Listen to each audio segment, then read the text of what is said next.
we have finally arrived to the most important forward fold. This pose is the queen of all forward folds and is called the intense Western stretch pose, or simply a forward fold, or Paschimottanasana in Sanskrit. This pose is designed or is meant to be held for long periods of time, and it has a profound effect on your mind. The longer you hold this pose, the more inward gazing your mind becomes. Your attention withdraws from the world outside of you and tunes in into what's happening on the inside. Apart from that, this is a powerful pose for the internal organs of your abdominal and pelvic region. It tones the muscles of that area, has a profound beneficial effect on the kidneys. It improves digestion. It increases your vitality by bringing more oxygenated blood into the pelvic region. And also, it is even said to cure impotency. So, without any further ado, let's get into the forward fold. As usual, strongly recommended a bolster. So, sitting on a bolster,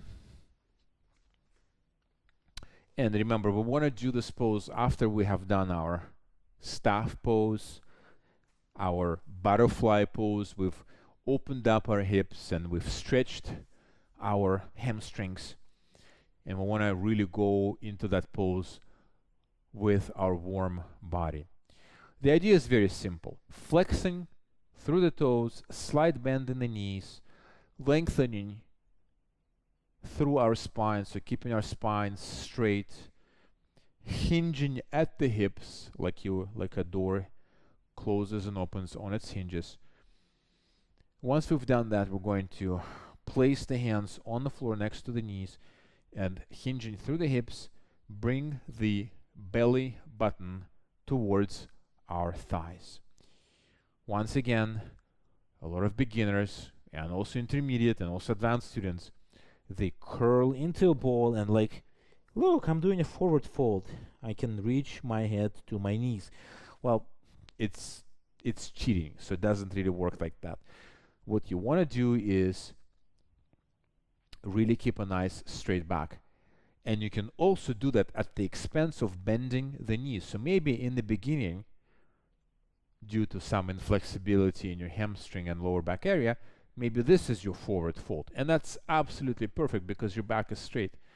So as you are hinging forward, reaching your belly button into your thighs, and finding that this is, that's actually not bad, I can do this.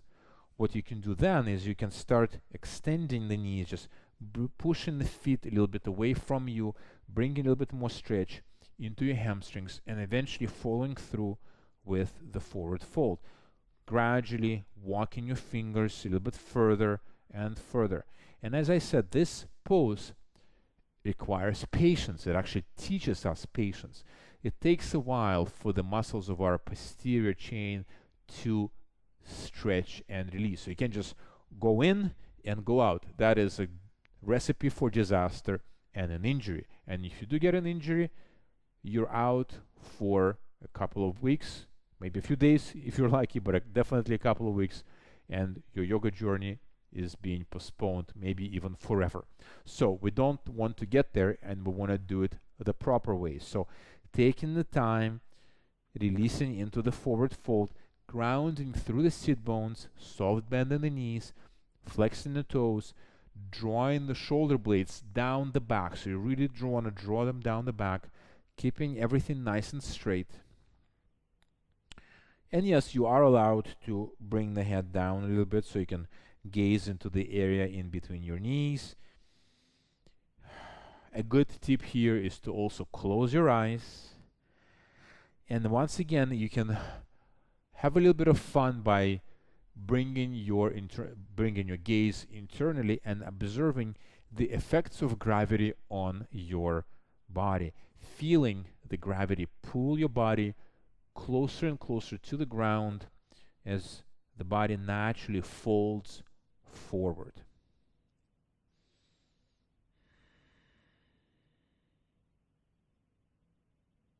And as you're holding this pose, notice how your attention naturally turns inwards. And you become much more introspective, which is something that I've already talked about. So this pose, the Queen of Forward Folds, is designed to be held anywhere between 30 to 90 seconds at the minimum. I personally like to hold it for up to 5 minutes. You don't have to do it right away, but notice that you just generally want to, once you get comfortable in this pose, you just generally want to spend more time on it. And to come out of it, simply prop yourself up with your fingertips until you are sitting. So let's recap. Sitting on a bolster preferably, or otherwise on the floor, or maybe on a block. Soft bend the knees, flexing the toes, long in the spine, hinging at the hips, bringing our belly button to our thighs, and gradually walking our hands towards the top of the mat, pressing forward, really folding through the lower back rather than the cervical spine, so not rounding the shoulders, but rather keeping everything nice and straight, sliding the shoulder blades down the back and really folding right about here. And then we're safely coming out. And that's the forward fold for you.